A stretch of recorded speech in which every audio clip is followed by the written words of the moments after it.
नमस्कार, मैं हूं सिमरनजीत सिंह और आप देख रहे हैं मनी सेंट्रल, वो शो जहां पैसों की हर बात होती है साफ, सरल और सटीक अंदाज में। यहां हम सिर्फ खबरें बताते नहीं हैं बल्कि उन्हें डिकोड करते हैं ताकि आप समझ सकें कि सरकार की पॉलिसीज, शेयर बाजार की हलचल और इकोनॉमी से जुड़े फैसले आपकी जेब और आपके निवेश पर कैसे असर डालते हैं। हमारी कोशिश रहती है कि हर कॉम्प्लेक्स इकोनॉमिक इश्यूज को, यानी कि जो जटिल आर्थिक मुद्दे हैं, उनको हम इस तरह से आपको समझाएं कि जो कॉम्प्लेक्स फाइनेंस की जो बातें हैं वो भी आम आदमी को आसानी से समझ आ सकें। तो चलिए आज के एपिसोड की शुरुआत करते हैं कुछ बड़ी और असरदार खबरों के साथ जो आपके लिए जानना बेहद ज़रूरी है। और इन खबरों पर डिटेल में बातचीत करने के लिए हमारे साथ वरिष्ठ आर्थिक पत्रकार प्रवीण शर्मा सर जुड़ चुके हैं। सर, मनी सेंट्रल में आपका बहुत बहुत स्वागत है। धन्यवाद सिमरजीत। चलिए, तो मनी सेंट्रल की आज की शुरुआत होगी 8th पे कमीशन की खबर से। दरअसल 28 अक्टूबर को सरकार ने टर्म्स ऑफ रेफरेंस को मंजूरी दी थी और अब आयोग भी बना दिया गया है। कौन चेयरपर्सन होगा, किसे मेंबर बनाया गया है, इस बारे में डिटेल में बातचीत करेंगे और इसका आप पर, यानी कि जो कर्मचारी हैं सेंट्रल गवर्नमेंट के, उस पर कब और कितना इम्पैक्ट हो सकता है, इसके बारे में डिटेल में बातचीत करेंगे।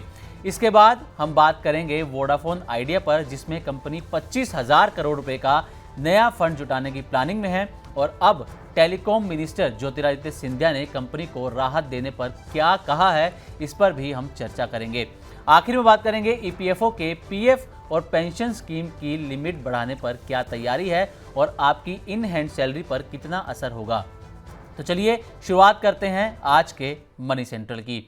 तो जैसे कि आपको बताया, पहली खबर 8th पे कमीशन से जुड़ी है। दरअसल केंद्र सरकार ने सरकारी कर्मचारियों और पेंशन पाने वालों के लिए 8th पे कमीशन बना दिया है। कल यानी कि 28 अक्टूबर को पहले सरकार ने टर्म्स ऑफ रेफरेंस को, यानी कि टीओआर को मंजूरी दी थी और अब आयोग भी बना दिया गया है। ये आयोग ये तय करेगा कि आने वाले समय में एम्प्लॉयज़ की सैलरी, अलाउंस और पेंशन कितना बढ़ना चाहिए। इस आयोग की चेयरपर्सन सुप्रीम कोर्ट की पूर्व जज जस्टिस रंजना प्रकाश देसाई होंगी। उनके साथ आईआईएम बेंगलुरु के प्रोफेसर पुलक घोष मेंबर पार्ट टाइम होंगे और पेट्रोलियम सेक्रेटरी पंकज जैन को मेंबर सेक्रेटरी यहां पर बनाया गया है। आयोग को कहा गया है कि वो 18 महीनों में अपनी रिपोर्ट सरकार को दें और आयोग देश की आर्थिक स्थिति, सरकार के खर्च और राज्यों पर पड़ने वाले असर को ध्यान में रखते हुए अपनी सिफारिशें देंगे, रिपोर्ट तैयार करेंगे। और आपको बता दें कि इस फैसले से करीब 50 लाख सरकारी कर्मचारियों और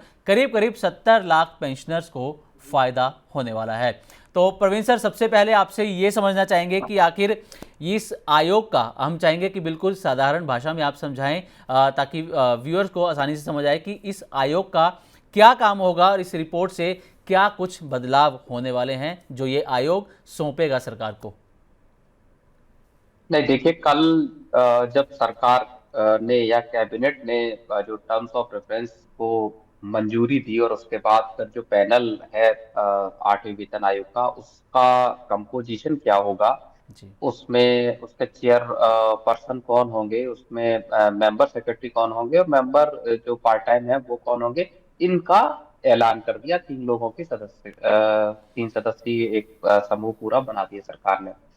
अब इसका देखिए, पहली बात तो ये है कि इस बात का जनवरी से अब तक इंतजार कर रहे थे पूरे 1,20,00,000 के आसपास जो पेंशनर्स और केंद्र सरकार के कर्मचारी हैं, वो सभी लोग, कि कब 8वां वेतन आयोग बनेगा, उसके टर्म्स ऑफ रेफरेंस को सरकार कब मंजूरी देगी और उसके बाद उसमें पैनल के जो चेयरपर्सन है वो कौन होंगे और बाकी मेंबर्स कौन होंगे। तो इस चीज को लेकर लगातार कयासबाजी चल रही थी, अलग अलग तरह की रिपोर्ट आ रही थी। कल सरकार ने बिहार इलेक्शन के ठीक पहले इसका ऐलान कर दिया कि साहब इस तरह से इसको किया जाएगा।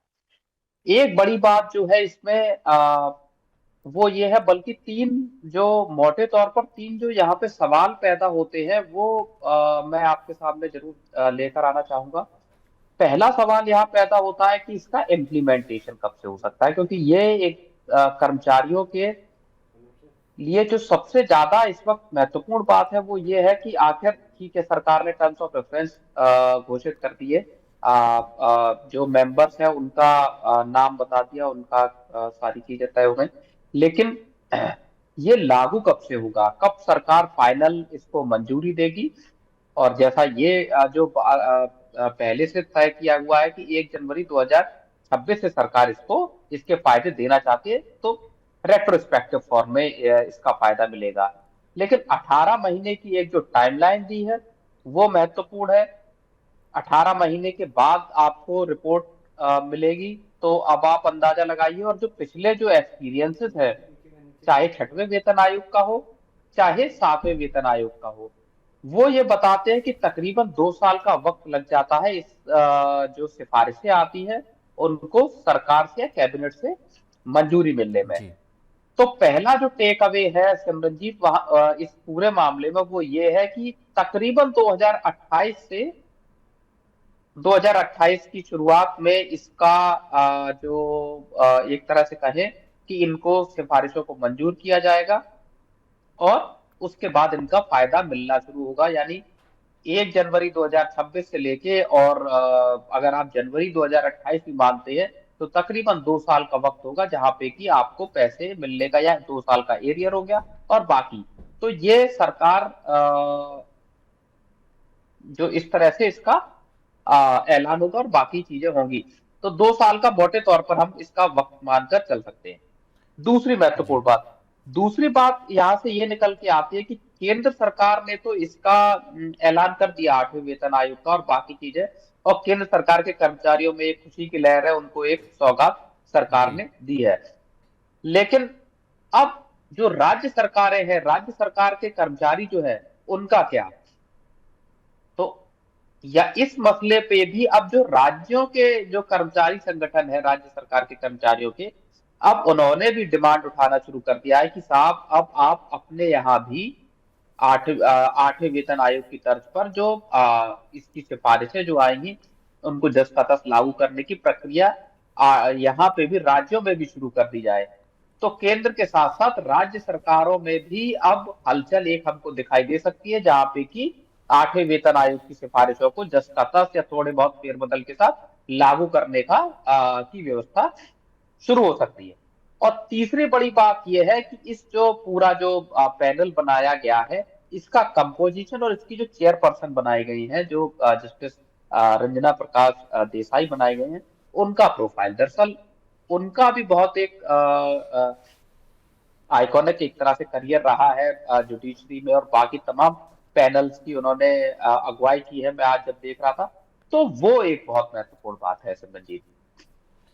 ठीक है सर, तो आपने तीन मेन पॉइंट्स यहाँ पर बताए हैं सर, हाईलाइट किए हैं, जिन पर बिल्कुल। ध्यान देना ज़रूरी होगा, क्योंकि कहा तो ये जा रहा था सरकार की तरफ से कि 1 जनवरी 2026 से ये लागू हो जाएगा, लेकिन जैसा कि अभी 18 महीने में रिपोर्ट सौंपने को कहा गया है, तो प्रोसेस थोड़ा सा डिले होगा, लेकिन हाँ लागू ज़रूर होगा। 2 साल का इसमें समय लग सकता है, 2028 तक इसकी जो फ़ायदे हैं वो मिलना शुरू हो सकते हैं। हालांकि मेरा सवाल आपसे राज्य सरकारों पर भी, राज्य सरकार के कर्मचारियों पर भी था, लेकिन आपने उसका जवाब पहले ही दे दिया सर।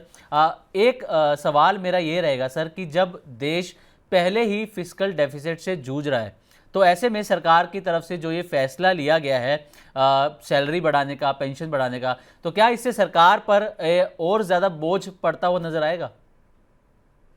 नहीं, सरकारी खजाने पर वजन पड़ना स्वाभाविक है, पड़ेगा जब आप सैलरी हाइक देंगे और फिर एक साथ अगर आप 2 साल का एरियर देंगे, तो जाहिर तौर पर खजाने पर वजन पड़ना जी। बिल्कुल लाजमी है। और 7वें वेतन आयोग की जब सिफारिशें लागू की गई थी, तो उसमें हर साल तकरीबन 1 लाख करोड़ रुपए का जो बोझ है वो सरकारी खजाने पर आया हम्म। था। अब सरकार को इसको मैनेज करना होगा अपने तरीके से, लेकिन दूसरी बात यहाँ पे ये भी है कि सरकार के पास आप ये समझिए कि विकल्प क्या है। 1 सवा करोड़ के आसपास जो कर्मचारी और पेंशनर हैं, 50 लाख कर्मचारी हैं और लगभग 70 लाख के आसपास पेंशनर्स हैं केंद्र सरकार के। तो महंगाई बढ़ने, बाकी जो सामान्य रहन सहन के खर्चे बढ़ने के हिसाब से अगर आप देखेंगे, तो वहां पे सरकार को 10 साल के बाद आखिर वहां बढ़ोतरी करनी ही पड़ती। तो वो आज नहीं तो कल 8वां वेतन आयोग सरकार को लेकर आना पड़ता। आप साल 6 महीने का इसमें डिले कर सकते थे, आगे पीछे कर सकते थे, लेकिन वो लेकर आना पड़ता। अब सरकार के खजाने पे वो वजन बढ़ेगा, ये तय बात है, लेकिन उसका रास्ता ये है कि सरकार को अपने रेवेन्यू के तरीके बढ़ाने होंगे।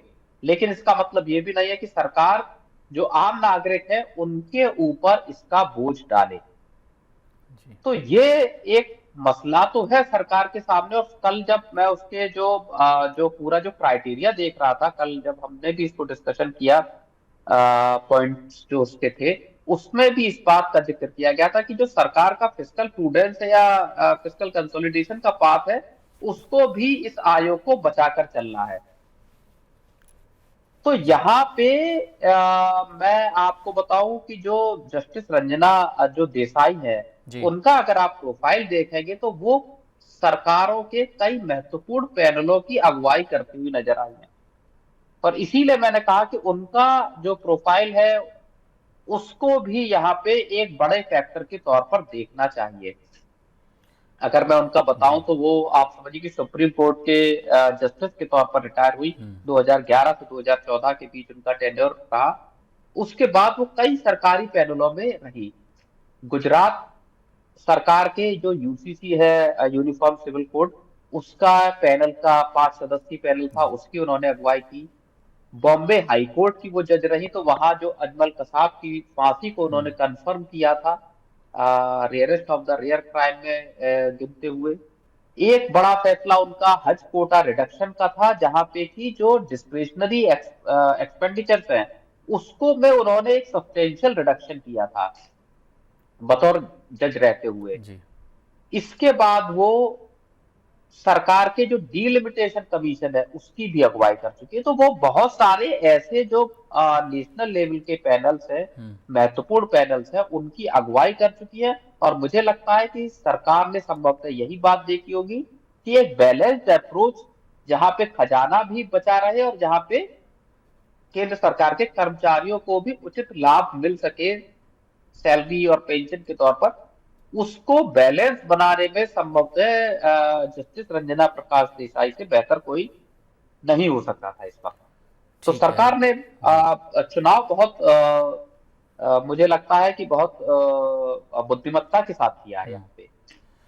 ठीक है सर, तो चलिए बैलेंस बनाना यहाँ पर एक महत्वपूर्ण काम होगा और ये देखना होगा कि किस तरीके से बैलेंस इसमें बनाया जाता है। सर एक सवाल मेरा ये भी रहेगा बिल्कुल। कि 8th पे कमीशन से सेंट्रल गवर्नमेंट के एम्प्लॉयज़ को फ़ायदा मिलेगा, हो सकता है कि स्टेट गवर्नमेंट एम्प्लॉयज़ को भी आगे इसका फ़ायदा मिलता हुआ नजर आए अगर राज्य सरकारें कुछ इसमें फैसला लें नया तो। लेकिन प्राइवेट सेक्टर सर, इस पर आपको क्या लगता है कि इसका असर कहीं ना कहीं प्राइवेट सेक्टर में जो सैलरी स्ट्रक्चर है वहाँ पर भी पड़ेगा? देखिए, प्राइवेट सेक्टर कभी 7वें 6वें या 5वें या 8वें वेतन आयोगों को कंसीडर नहीं करता। जी। ये एक बेसिक फैक्ट है जो हम सबको पता होना चाहिए। प्राइवेट सेक्टर की एक काम करने की एक वहां पे सैलरी हाइक्स की एक अलग प्रक्रिया होती है। मार्केट फोर्सेस पे और तमाम चीजों पे ये डिपेंड करता है। सरकार के सामने उस तरह की मुश्किलें नहीं होती। सरकार को एक तो एक बात ये भी है कि प्राइवेट सेक्टर में लगभग हर साल सैलरी हाइक होती है। सरकार 10 साल में एक बार सैलरी हाइक करती है। तो ये चीज एक बैलेंस करती है private sector versus government sector के एम्प्लॉयज को लेके। लेकिन पिछले अगर आप कुछ वर्षों का हाल देखेंगे, बल्कि मैं कहूंगा कि 7वें और अब 8वें यानी 8-10 साल का ही अगर आप देखेंगे, तो सरकारी क्षेत्र के कर्मचारियों की तनख्वाहों को अगर आप देखेंगे तो प्राइवेट सेक्टर के मुकाबले वो कहीं ज्यादा बेहतर दिखाई देती हैं। और ये एक बड़ी वजह भी है जिस वजह से लोगों का तांता, या कहें युवाओं का तांता, सरकारी नौकरियां पाने के लिए लगा रहता है। आप अलग अलग उदाहरण देख लीजिए। एक सामान्य सी नौकरी निकलती है किसी भी राज्य में या केंद्र के लिए, वहां पे आवेदन करने वालों की तादाद लंबी चौड़ी होती है। तो ये एक मसला जरूर है जहां पे एक डिस्पैरिटी अब क्रिएट होती हुई दिखाई दे रही है प्राइवेट सेक्टर और सरकारी क्षेत्र के कर्मचारी के बीच में विशाल और चमनजीत। ठीक है सर, चलिए तो सर ये हमारी बातचीत हो गई 8th पे कमीशन पर, और इसमें जो हमारे पास सवाल भी आए थे, कल भी हमारे व्यूअर्स के सवाल आए थे, वो भी हमने उस पर भी बातचीत करने की कोशिश करी, और जो उसके अलावा और सवाल निकल कर आते हैं उस पर भी हमने यहाँ पर जिक्र किया। अब बढ़ते हैं अपनी अगली खबर की तरफ, और हमारी अगली खबर जो है वो वोडाफोन आइडिया से जुड़ी हुई है। दरअसल वोडाफोन आइडिया के लिए एक अच्छी खबर आई थी, जैसा कि 27 अक्टूबर को सुनवाई थी, तो सुप्रीम कोर्ट ने यह कहा था कि सरकार को वोडाफोन आइडिया के एजीआर बकाया पर दोबारा विचार विमर्श करने का पूरा अधिकार है। मतलब कि अब अगर सरकार चाहे तो वोडाफोन आइडिया के ऊपर जो करीब करीब 9,500 करोड़ का जो अतिरिक्त बकाया था उसे फिर से जांच सकती है या फिर घटा सकती है। ये सरकार के ऊपर है। अगर ऐसा हुआ तो वोडाफोन आइडिया की हालत कुछ सुधर सकती है, क्योंकि कंपनी पर बहुत बड़ा कर्ज यहाँ पर है। अगर सिर्फ एजीआर ड्यूज देखें तो वो 83,000 करोड़ रुपए से ज़्यादा है, और अगर कुल कर्ज देखें तो वो 2 लाख करोड़ रुपए से ज़्यादा है। तो अगर ऐसा हुआ तो वोडाफोन आइडिया की वित्तीय स्थिति जो है वो सुधर सकती है, और सरकार का भी जो कंपनी में करीब करीब 49% हिस्सा है वो भी धीरे धीरे डाइल्यूट हो सकता है। कंपनी अब अपडेट इसमें यह भी है कि कंपनी अब 25,000 करोड़ रुपए की फंड रेजिंग की तैयारी कर रही है, ताकि अपने नेटवर्क को मजबूत कर सके, खासकर 4G और 5G इस पर वो फोकस कर सके, 5G लॉन्च कर सके। एजीआर राहत मिलने से बैंकों और निवेशकों का भरोसा भी बढ़ेगा और कंपनी को ये पैसा जुटाने में आसानी भी हो सकती है। लेकिन मोतीलाल ओसवाल और आईसीआईसीआई सिक्योरिटीज जैसे जो ब्रोकरेज हाउस हैं, उनका कहना है कि एजीआर रिलीफ से कंपनी को थोड़ी राहत तो जरूर मिलेगी, लेकिन अभी भी बड़ी चुनौतियां बाकी हैं, जैसे कि स्पेक्ट्रम कर्ज हो गया, नेटवर्क विस्तार के लिए पैसा हो गया और 5G में निवेश हो गया। इसी के साथ अब लेटेस्ट जो डेवलपमेंट है वो ये कि टेलीकॉम मिनिस्टर ज्योतिरादित्य सिंधिया ने कहा है कि सरकार फिलहाल वोडाफोन आइडिया को राहत देने पर जल्दबाजी में कोई फैसला नहीं लेगी। पहले सुप्रीम कोर्ट का आदेश पूरी तरह से समझा जाएगा, उसके बाद ही आगे की यहाँ पर कार्रवाई की जाएगी। तो प्रवीण सर, सबसे पहला आपसे मेरा सवाल यही रहेगा कि राहत की बात चल रही है कि राहत सरकार दे सकती है यहाँ पर वोडाफोन आइडिया को, और लेकिन ये राहत सर असल में राहत होगी क्या? राहत ये होगी कि उसका 9,500 करोड़ रुपए के आसपास का एजीआर बकाया माफ हो जाएगा, या फिर राहत ये होगी कि कंपनी के पास अब नए इन्वेस्टर्स आ सकेंगे, क्योंकि सरकार का अगर रुख क्लियर होगा तो नए इन्वेस्टर्स का भी रास्ता साफ होगा, बैंकों का रास्ता साफ होगा अगर कंपनी फंड रेजिंग करना चाहती है। तो असल में आप राहत क्या देखते हैं सर? नहीं, देखिए, राहत सरकार की तरफ से जो तमाम ऑप्शन है सरकार के पास, जिनका जिक्र हमने पहले भी किया है अपने तमाम कार्यक्रमों में, कि देखिए, एक तो जो एडिशनल डिमांड है हो सकता है वो वेव ऑफ हो जाए। एक जो मार्च 2026 की एक डेडलाइन है जिसको लेके कंपनी ने कहा है कि अगर तब तक हमारे सामने सरकार ने अगर हमको राहत नहीं दी तो हमारे लिए ऑपरेशन चलाना, कामकाज करना मुश्किल हो जाएगा, उसके बाद कंपनी का टैक्स पाना तकरीबन नामुमकिन हो जाएगा। तो सरकार उसके पहले जाहिर तौर पर कुछ ना कुछ बड़ी राहत जरूर देगी कंपनी को। राहत एजीआर के जो बकाया है उसमें ये भी हो सकती है कि जितना इंटरेस्ट वाला पोर्शन है, पेनल्टी वाला पोर्शन है, और पेनल्टी पे जो इंटरेस्ट है करीब 45-50 हजार करोड़ का ये पोर्शन है, इसको सरकार राहत दे सकती है। रिमेनिंग जो पैसा है उसकी जो डेडलाइन है उसको डेडलाइन को एक्सटेंड कर सकती है, हो सकता है 25 साल 30 साल तक उसकी डेडलाइन कर दी जाए। तो ये मोटे मोटे 4-5 ऑप्शन सरकार के पास हैं। जो ब्याज लग रहा है एजीआर बकाया पे, सरकार उसको अभी जो कंपाउंडेड इंटरेस्ट लग रहा है उसको सामान्य सिंपल इंटरेस्ट में कन्वर्ट कर सकती है। तो ये सरकार के पास ऑप्शन है। बड़ी जो राहत है वो इस बात की है कंपनी के लिहाज से कि सुप्रीम कोर्ट ने, और सरकार के लिए भी है कि सुप्रीम कोर्ट ने सरकार को इस बात की इजाजत दे दी है कि आप अब वोडाफोन आइडिया की जो भी इनकी दरखास्त है जी, उसका आप विचार कर सकते हैं, उसमें आप देख सकते हैं कि इनको क्या राहत दिया जाना मुमकिन है या नहीं। यानी एक तरह से सरकार के हाथ अब खुल गए हैं इस मामले में। तो ये सबसे बड़ी राहत कंपनी के लिए है। अब इसको लेके एक सिटी की जो रिपोर्ट आई है वो यहाँ पे बहुत महत्वपूर्ण है। आपने ज्योतिरादित्य सिंधिया साहब का जिक्र किया कि उन्होंने आज बयान दिया है कि जब तक हम सुप्रीम कोर्ट का जजमेंट नहीं पढ़ लेते, उस पे उसकी नेटिग्रिटीज में नहीं चले जाते, तब तक इस मामले में कोई फैसला सरकार नहीं लेगी। वो बात जायज है। सिटी की एक रिपोर्ट ये कहती है कि इस राहत के मिलने के बाद, दरअसल अब अगर फॉरवर्ड लुकिंग अगर आप इस मामले को पूरे को देखेंगे तो बात अब ये आती कि ये राहत मिल जाने के बाद कंपनी के पास क्या ऑप्शन होंगे। तो माना ये जा रहा है, जो सिटी की एक रिपोर्ट कह रही है वो ये कह रही है कि कंपनी नई इक्विटी रेज कर सकती है यहां से, और जब नई इक्विटी रेज होगी तो सरकार की जो इक्विटी है वो बेसिकली डाइल्यूट हो जाएगी। जी। डाइल्यूट होने का मतलब ये है कि सरकार की इक्विटी कम हो जाएगी। अभी सरकार की इक्विटी कितनी है? अभी सरकार की इक्विटी है 49%। 49% जी। नई इक्विटी रेज अगर कंपनी करती है तो सरकार का स्टेक ऑटोमेटिकली कम होगा। अगर सरकार का स्टेक कम होगा तो इसका मतलब यह है कि सरकार के पास फिर नए अपने डेट को इक्विटी में कन्वर्ट करने का मौका होगा। जी। मान लीजिए सरकार की इक्विटी घट के 45% पे आ गई, तो सरकार के पास मौका होगा कि वो 4% इक्विटी को और बढ़ा सके। सरकार देखिए जो नहीं चाहती है वो ये चीज है कि 50% की लिमिट को क्रॉस करे बिल्कुल। सरकार की हिस्सेदारी, अदरवाइज सरकार मालिक बन जाएगी उस कंपनी में, जी। प्रमोटर हो जाएगी। तो सरकार ऑलरेडी एमटीएनएल और बीएसएनएल को चला रही है। तो सरकार के पास फिर एक ऑप्शन ये खुल जाएगा कि साहब अब आप थोड़ा इक्विटी जो आपका बकाया है उसको फिर से इक्विटी में कन्वर्ट कर दीजिए, जैसा इस साल की शुरुआत में हुआ था, जी। जब फरवरी के आसपास सरकार ने 36,950 करोड़ का इक्विटी कन्वर्जन किया था। ये भी राहत कंपनी के लिए बहुत बड़ी राहत होगी। और इसके साथ एजीआर पे सरकार का कोई भी अब फैसला जो सुप्रीम कोर्ट की तरफ से मंजूर होगा, उसकी वजह से बैंकों को इस बात का कॉन्फिडेंस मिलेगा कि वो कंपनी को जो 25,000 करोड़ के केपेक्स के लिए पैसा कंपनी चाहती है वो कंपनी को जुटाने की इजाजत दे या उसमें लैंडिंग की जी। फैसिलिटी को एक्सटेंड करे।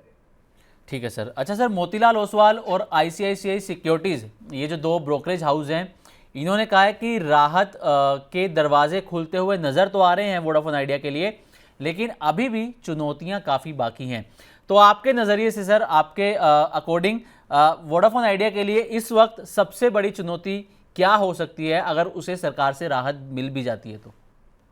सरकार से राहत मिल जाने के बाद देखिए मार्केट में अभी एक तरह से मोटे तौर पर अगर आप देखोगे तो एक डुओपोली है। जी। इस डुओपोली को सरकार भी नहीं चाहती कि इस सेक्टर में एक डुओपोली एग्जिस्ट करे बिल्कुल। एयरटेल और जियो की।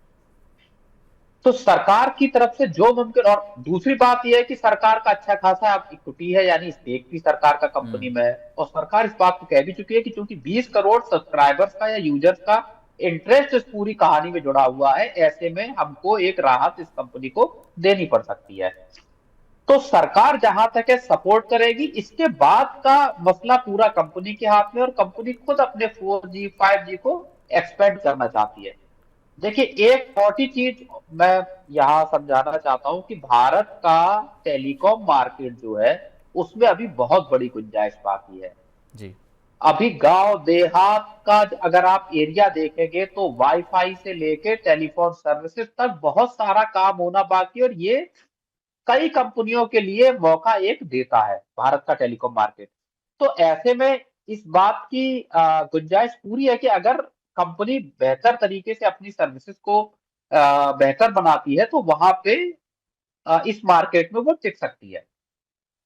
ठीक है सर, तो चलिए अब देखना ये होगा कि वोडाफोन आइडिया पर सरकार क्या फैसला लेती है, क्योंकि ज्योतिरादित्य सिंधिया ने तो अभी कहा है कि हम सुप्रीम कोर्ट के आदेश को पहले अच्छे से समझेंगे, उसके बाद ये डिसीजन लिया जाएगा कि कंपनी पर क्या फैसला लेना है, किस तरीके से कंपनी को राहत देनी है। तो चलिए अब अपनी अगली खबर की तरफ बढ़ते हैं, और अगली खबर ईपीएफओ से जुड़ी हुई है। दरअसल सरकार ईपीएफओ के तहत पीएफ और पेंशन स्कीम की सीमा बढ़ाने की तैयारी में है। अभी जिन लोगों की बेसिक सैलरी 15,000 रुपये तक है, उनके लिए पीएफ और पेंशन में पैसा जमा करना ज़रूरी है, लेकिन अभी जो लिमिट है वो 25,000 रुपये तक करने का प्रस्ताव है। और इससे होगा क्या? इससे करीब 1 करोड़ और कर्मचारी इस दायरे में शामिल हो जाएंगे। इसका मतलब है कि अब ज़्यादा लोगों को रिटायरमेंट और पेंशन की यहाँ पर सुविधा मिलती हुई नजर आएगी। हालांकि इससे हर महीने हाथ में आने वाली जो सैलरी है, इन हैंड सैलरी जो है, वो घटती हुई थोड़ी सी नज़र आएगी, और कंपनियों पर भी इसका खर्च बढ़ता हुआ नजर आएगा। लेकिन लंबे समय में ये कदम कर्मचारियों के लिए फ़ायदेमंद साबित होता हुआ नजर आएगा। तो प्रवीण सर, आपसे मेरा पहला सवाल सर यही रहेगा कि अगर ये जो लिमिट है 15,000 से बढ़ाकर 25,000 कर दी जाती है, जैसा कि कहा जा रहा है, तो इसमें सबसे जो बड़ी बात है इन हैंड सैलरी जो सबसे इम्पोर्टेंट है, क्योंकि एम्प्लॉय सबसे पहले यही देखता है कि उसकी इन हैंड सैलरी उसको कितनी मिलेगी। वो पीएफ के फायदे बाद में देखेगा, पहले देखेगा कि उसे इन हैंड सैलरी कितनी मिलेगी। तो इन हैंड सैलरी पर कितना असर सर यहाँ पर होगा? देखिए इन हैंड सैलरी पर देखिए 12% जी। जो आपका पार्ट है वो एम्प्लॉयर एम्प्लॉय के हिस्से से जाता है, जिसमें एम्प्लॉयर के हिस्से का 12% का हिस्सा आपका, उसका एक 4% से थोड़ा सा ज्यादा हिस्सा जाता है जी। ईपीएफ में, और बाकी का हिस्सा जाता है 8.33% ईपीएस ईपीएस में, यानी एम्प्लॉय पेंशन सर्विसेज में, स्कीम में, सॉरी। तो आप इसको इस तरह से न देखें कि आपकी इन हैंड सैलरी कम हो रही है। सिमरनजीत, ये मसला दरअसल देश के करोड़ों लोगों का, और जिसको लेबर मिनिस्ट्री का भी जो सर्वे है, या जिसको कहें हम आकलन है, वो ये बताता है कि अगर 10,000 रुपए की सीलिंग बढ़ाई जाती है, यानी 15,000 रुपए की बेसिक सैलरी से इसको बढ़ाकर 25,000 रुपए बेसिक सैलरी पर लेकर आया जाता है, तो ये सीधे तौर पर 1 करोड़ इंडिविजुअल को सोशल सिक्योरिटी के एक जो अनिवार्य दायरे में लेकर आएगा। इसका सीधा फायदा 1 करोड़ ऐसे लोगों को होगा जिनका बेसिक जो पे है वो 15,000 रुपए से ऊपर है। तो यहाँ पे आपकी जो आपका जो इन हैंड सैलरी है, हो सकता है उसमें थोड़ी सी गिरावट आए, लेकिन आपके लिए वो पैसा कारगर बहुत होगा जब आप रिटायरमेंट की तरफ जाएंगे। एक बड़ा कॉर्पस आप अपने जीवन के तमाम बड़े गोल्स के लिए इकट्ठा कर पाएंगे। तो इसको इस पर्सपेक्टिव से देखना ज्यादा जरूरी है सरपंच। ठीक है सर। अच्छा सर, ये इससे अगर ये हो जाती है, लिमिट 25,000 कर दी जाती है, तो जो कंपनियां हैं उन पर भी तो वित्तीय दबाव बढ़ता हुआ नजर आएगा फिर, क्योंकि उनका भी योगदान उतना ही बढ़ जाएगा। नहीं, बिल्कुल उसकी मांग जो अलग अलग जो संगठन थे वो लगातार कर रहे थे कि इसको बढ़ाया जाना चाहिए। और अब जाहिर तौर पे कंपनियों का कुछ तो खर्च बढ़ेगा इससे, जी। जब आप मैंडेटरी पीएफ काटेंगे तो कहीं ना कहीं बर्डन बढ़ेगा। लेकिन एक जो चीज होगी, वो जो ईपीएफओ का जो कॉर्पस है, उसमें भी एक बड़ा इजाफा यहाँ पे होता हुआ दिखाई देगा, चाहे ईपीएफ हो चाहे ईपीएस हो। ये कॉर्पस भी इसमें अच्छा खासा इजाफा होगा। अभी अगर आप देखेंगे तो लगभग 7.5 करोड़ के आसपास पीएफ मेंबर्स हैं, और 26 लाख करोड़ के आसपास का कॉर्पस जो है वो जमा है ईपीएफओ के पास, जिसको मैनेज करते हैं, जिसपे आपको ब्याज मिलता है हर महीने, जो पीएफ मेंबर्स हैं। तो एक ये बदलाव जरूर आएगा यहाँ पे कि जो पीएफ का जो कॉर्पस है, जिसको लेके एक बात ये आ रही थी कि पिछले कुछ वर्षों में जो सरकार ने छूट दी है जी। पीएफ का पैसा निकालने को लेके, एक बड़ा फैसला अभी हुआ जब अभी बैठक हुई थी आपकी सीबीटी की बेंगलोर में। जी। वहां जो फैसला हुआ कि साहब आप 75% तक अपना पैसा निकाल सकते हैं। तो उसके बाद ये एक आशंका जरूर पैदा हुई थी कि अब ईपीएफओ का कॉर्पस भी तेजी से रिड्यूस होगा, क्योंकि लोग बड़े पैमाने पर जरूरत होने पे या जरूरत नहीं होने पर भी उस जी। पैसे को निकालेंगे। लेकिन उसकी भरपाई यहाँ पर हो सकती है, क्योंकि आप सीलिंग बढ़ा सकते हो, और ये फैसला दिसंबर या जनवरी में जो सीबीटी की मीटिंग होने वाली है, उसमें इस फैसले को लिया जा सकता है। ठीक है प्रवीण सर, समय का सर थोड़ा सा अभाव है, इसलिए एक आखिरी सवाल आपसे होगा और चाहेंगे कि आप थोड़ा जल्दी उसका आंसर देने की कोशिश करें, समय का थोड़ा सा अभाव है। सर सवाल ये है कि क्या इससे कंपनियां जो हैं वो नई भर्तियां जो होंगी क्या उसको कम कर सकती हैं, और कॉन्ट्रैक्ट बेस्ड जो वर्कर्स होंगे उनकी संख्या बढ़ाने पर भी सोच सकती है क्या? नहीं, देखिए कंपनियां तो अ, इस तरह की चीजें कर सकती हैं, लेकिन मुझे लगता है कि ये जो पीएफ का पैसा कटना या पीएफ का पैसा एक्यूमुलेट करना, इसका दायरा और बढ़ाए जाने की जरूरत है। ये दायरा अभी गिग वर्कर्स तक नहीं है, और जो न्यू जी। इकोनॉमी है, जो डिजिटल इकोनॉमी है, जिसकी बात बार बार कही जाती है, वहां इसके दायरे को लेकर जाने की ज्यादा जरूरत है अब। तो कंपनियां वर्कफोर्स रिडक्शन करें, मुझे ऐसा लगता नहीं है, क्योंकि इतना बड़ा वित्तीय बोझ भी कंपनियों के ऊपर आने वाला नहीं है। लेकिन इसका फायदा हमको गिग वर्कर्स तक जरूर पहुंचाना पड़ेगा। ड्राइवर्स है या जो डिलीवरी करने वाले लोग हैं, इन सब तक इसका फायदा जरूर पहुंचाना चाहिए।